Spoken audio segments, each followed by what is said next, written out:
it's Kai Couture here, and I'm back with another video. You will need baking soda, Head and Shoulders, and Dawn dish detergent to remove this hair color. Now you should be able to do this with any hair color as far as semi-permanent. However, I have not did every color to try this out, but I know it does work for this color. So you want to mix it all up in some hot water. Then you just want to dump the wig in there. And make sure each strand is coated and covered. And you just want to keep, putting it in, taking it out, moving it around in the water. And then I actually let it sit for a good 15 minutes the first time. Now you will have to do more than one round to get the color out. So I will come back when I am doing the second round.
Okay, as you guys can tell that the color is coming out, especially on the ends. Now what I did was I let that sit for another 5 minutes just to see what it does. So I come back and I lift it out, I wring it out, and you can see that the color is coming out. So now it is time for the second one, and you have to start with clean water again, clean hot water.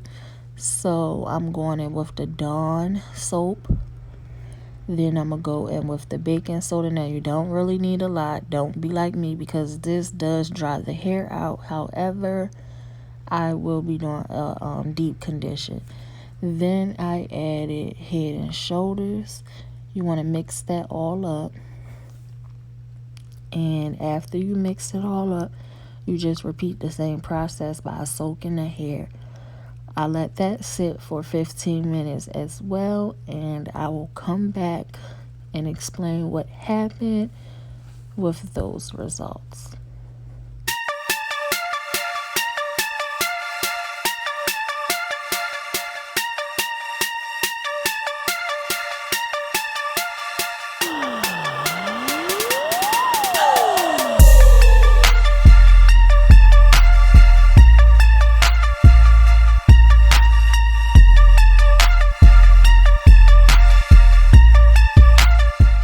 Okay, as you can see, the color keeps coming out. I will go in about 2 or 3 more times after this, and then you will see the finished results. As you can see, each time I take it out, the color is being removed.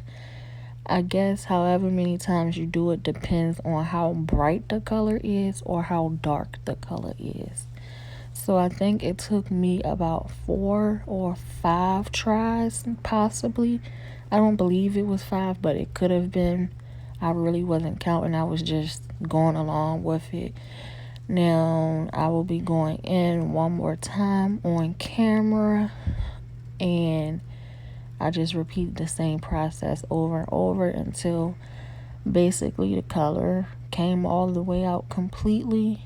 And I will come back and explain to you all what I did after I finished this process.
Okay, y'all, as y'all can see, that color is almost completely gone.